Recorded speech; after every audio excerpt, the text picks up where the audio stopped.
Hi everyone, my name is Piyushka. I am just about to get my 12th result and I have crossed the 11th 12th journey, which a lot of you are going through at the moment. Today, I'm here to discuss a few important things and some do's and don'ts and some things which you will go through in your this journey of 11th and 12th grade. 11th and 12th grade is really special and it is a time you will not forget in your life, and you should make it worth being unforgettable because this period will obviously not return. Not that any period of your life returns, but you will never be able to get back to 11th and 12th, which most of the things you can probably.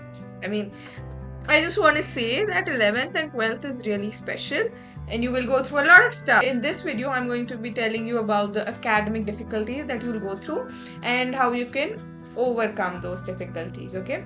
This video is divided into 3 parts. One is 11th grade, one is 12th grade, and there is one part which is called the general points, okay? Third one is really important, which will be applicable to both 11th and 12th people, okay? So you can watch this if you are in 11th or 12th, or you can guide the people who are watching this if you are a senior, and you can comment down all of your suggestions and your remarks and your opinions in this matter, okay? Let's begin.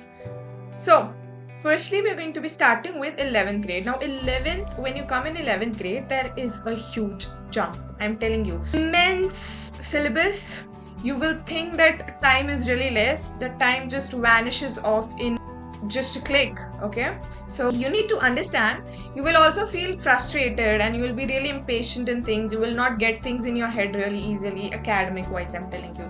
So, you need to firstly get ready and gear up because this is what you have chosen for yourself and you need to fight this and you will achieve what you want. If you are staying, one, importantly, patient, two, more importantly, hardworking. So you need to be really patient and hardworking during this time because these are the two things that will help you survive academic depression, what I call that. One more thing you'll realize in your 11th grade is that your percentage might get down. And for me personally, I scored 95% in 10th grade and 84% in 11th grade. So it is a huge gap. And there is one video on my channel itself where I am comparing these two marks of mine. And now that I see that, I just think that, bro, and it wasn't even comparative. That's what I'd call it. Also, when you're entering 11th grade, you have high josh, high enthusiasm. So have it in yourself and work hard accordingly because working hard has no alternative. The last thing in this part will be proper guidance. Now, if you're going for an offline institute, you have a really nice opportunity of eating up your mentor's brain and telling them, I want to get into the toppers batch. Tell me what I need to do because you have paid them money and you need to make sure that you are among the top rankers because when you're in that particular batch, they will pay more attention to you. Okay, the environment that you're in actually influences you a lot. Okay, believe me on this because personally मुझे बहुत ज़्यादा effect करता है मेरा environment, इसलिए मैं try करती हूँ ना कि मतलब मुझे अगर पसंद भी नहीं है ना वो टॉपर लोग, मतलब फुल मार्क्स लाने वाले लोग, तो तब भी उनके साथ रहूँ, मतलब उनके आसपास प्रॉक्सिमिटी में रहूँ बिकॉज वो मुझे मोटिवेट करते हैं. ठीक है, I don't know whether it's positive negative और whatever it is, but I just know उससे मेरा फायदा होता है. So I just try to being around them, not that I cling on to them, but it's just कि वो मेरे को ऐसे दिखते रहते हैं ना एंड उनको स्पेशल ट्रीटमेंट मिल रहा होता है. So I just feel like कि भाई इससे तो आगे जाना है, इससे तो आगे जाना है. So you should have that from with in.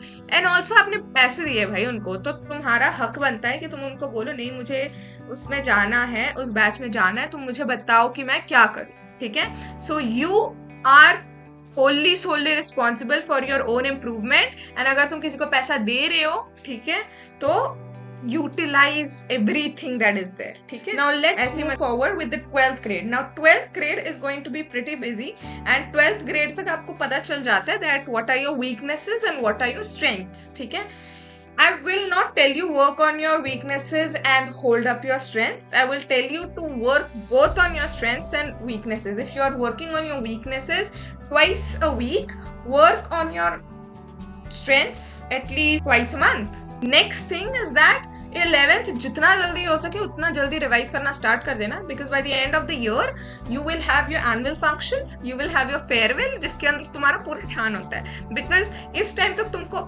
मतलब ना वो दिमाग में चल रहा होता है, bro it's the last year, ये फिर से नहीं मिलेगा मुझे मौका, मैं वापस स्कूल में नहीं आऊंगा, तो तुमको ऐसा लगता है I want to make this special, I want to this to be really nice, तो उसके लिए तुमको स्टार्टिंग से पढ़ना पड़ेगा, तब जाके तुम्हारा माइंड इधर भी पढ़ाई में भी थोड़ा उधर भी थोड़ा ऐसा नहीं होगा. सो आई वुड सजेस्ट यू कि जल्दी से सिलेबस खत्म कर लेना, एंड हो सके अगर तुमने 11th अच्छे से पढ़ी है तो स्टार्टिंग से ही 11th भी साथ साथ ही रिवाइज करते चलना, जैसे एक दिन में एक चैप्टर पढ़ लिया बायो का, या फिर एक दिन में एक चैप्टर कर लिया रिवाइज केमिस्ट्री का, ठीक है, कोई ज्यादा टाइम नहीं लगता अगर तुमने पहले से पढ़ा हुआ है.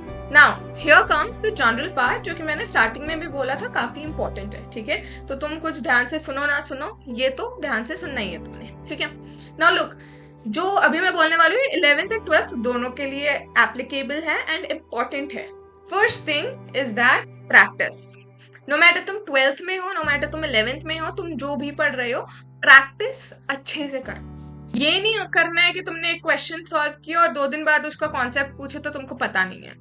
प्रैक्टिस करो, बहुत सारी करो, as much as you can, and I mean it when I say as much as you can, because नया तुम बहुत बार पढ़ चुके हो, 4-5 बार लेक्चर्स तुम जितना मर्जी देख लो, सब तुम जितना मर्जी कर लो, जब तक तुम प्रैक्टिस नहीं करोगे ना तुम्हारे दिमाग में वो चीज बैठेगी नहीं, ठीक है.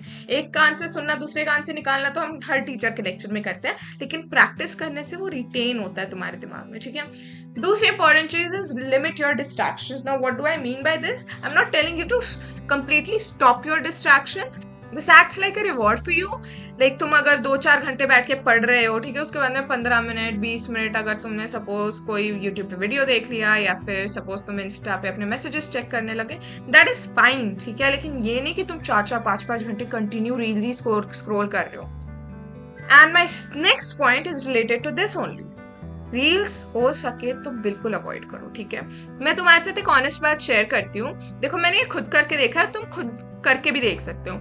जब तुम बहुत ज्यादा रील्स स्क्रॉल करते हो ना, तुम्हारे दिमाग में चीजें रिटेन नहीं होती, ठीक है. एंड जब बिना रील्स देखे, ठीक है, पढ़ाई करते हो, मतलब तुमने ऐसे फ्री टाइम में भी रील्स नहीं देखी, ठीक है, तब तुम पढ़ रहे हो, तो तुम्हारे दिमाग में रिटेन होगी.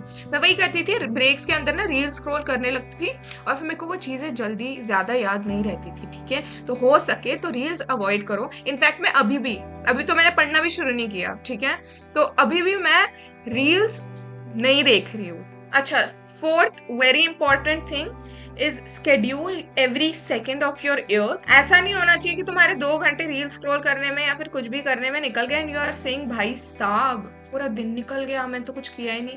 ये चीज नहीं होनी चाहिए. अगर तुम 2 घंटा फोन देख के बर्बाद कर रहे हो, तुमको वो पता होना चाहिए भाई मैंने 2 घंटे वेस्ट किए हैं और ये 2 घंटे मेरे वेस्ट हो रहे हैं. जिन 2 घंटे में मैं पढ़ सकती थी, ठीक है. तुमको मैं बहुत सही चीज बताती हूँ. चैट जीपीटी को बोलना कि भाई मेरे को इतना टाइम खेलना है, इतना टाइम फोन देखना है, इतना टाइम ये करना है वो करना है, तुमको पूरा सेट रूटीन बना के दे देगा. And believe me on this, एक रूटीन फॉलो करना is in it self a really big thing. And अगर हम अभी से शेड्यूल फॉलो करने की आदत डाल लेते हैं तो that is a step towards success. Schedule बनाना एंड हर एक सेकंड का नोट होना चाहिए तुम्हारे पास में, ठीक है. ये नहीं टाइम निकले जा रहा है and you are not aware of things, ठीक है. इसकी वजह से तुम्हारे एकेडमिक्स पे भी बहुत फर्क पड़ेगा और बहुत चीजों पे फर्क पड़ेगा, ठीक है. So next point is Sunday. It should be a fun day. Now many of you will be like कि संडे को तो टेस्ट होती है, सबकी होती है, सिर्फ टेस्ट देना और कुछ मत करना, चिल करना, नेटफ्लिक्स पे मस्त ऐसी कोई मूवी लगा के देखना, ठीक है, या फिर तुम्हें जो अच्छा लगता है वो करना. नेटफ्लिक्स पे मूवी देखना मेरे को तो बड़ा पसंद है, या फिर दोस्तों के साथ बाहर चले जाना. तो तुम संडे को पूरी तरह चिल करना एंड पूरे हफ्ते मेहनत करना, तभी जाके तुमको संडे का जो इम्पोर्टेंस एंड जो संडे की खुशी होती है ना वो महसूस होगी. नहीं तो कोई फर्क नहीं लगेगा तुम्हें, तुम्हारे दिमाग में वही रहेगा भाई मैंने पूरे हफ्ते पढ़ा नहीं, संडे को भी नहीं पढ़ रहा, क्या कर रहा हूँ मैं. तो आई मीन कि हफ्ते भर पढ़ना एंड संडे को पूरा एंजॉय करना, सिवाय टेस्ट के. टेस्ट दे देना, एनालिसिस भी मंडे संडे को ही करना, ठीक है. here comes the last point of this whole video. You will feel confused, you will feel frustrated, and इस सब का इलाज है 15 मिनट का ब्रेक जिसमें तुम गाने सुन सकते हो, जिसके अंदर वॉक करके आ जाओ. These things help really very much. And बाकी बच्चा तुम फ्रस्ट्रेटेड फील कर रहे हो तो सब फील करते हो, ऑलराइट. ऑनेस्टली अगर तुम फ्रस्ट्रेटेड फील कर रहे हो और तुम्हें गुस्सा आ रहा है खुद के ऊपर और तुम्हें ऐसा लग रहा है कि मैं सबसे ज़्यादा डम हूँ, तो ये होना काफ़ी नॉर्मल है. एंड अगर ये तुम्हारे साथ हो रहा है तो तुम भी नॉर्मल हो, ठीक है. बिकॉज मेरे साथ भी हुआ था, सबके साथ होता है. बिकॉज हम बहुत बड़ा चेंज सफ़र करते हैं. अगर तुम फ्रस्ट्रेटेड फील कर रहे हो ना, तो honestly trust me, you are working hard and go on with what you are doing. Just don't stop. If you know what you are doing, if you know that is not something wrong you are doing, it can be something you are unsure about, but if you know this is not something wrong that will destroy me, then go for it. Do not stop if once you've started that. That is it for this video people. अगर थोड़ा सा भी helpful लगा हो ना, तो please अपने friends के साथ ये शेयर कर देना. बिकॉज देखो, ऑनेस्टली मैं तुम्हें बताऊँ, ये तीसरी बार मैं शूट कर रही हूँ ये पूरा वीडियो, ठीक है. Because I just thought that something was missing, but finally I am wrapping this up. मैं जेन्युइनली चाहती हूँ तुम लोग की हेल्प करूँ. And if you think as a senior I would be of any help to you guys, let me know in the comment section below. Because अगले video में मिलती हूँ मैं. Bye, take care and keep studying, keep working hard. Bye, I am with you, don't forget. Bye.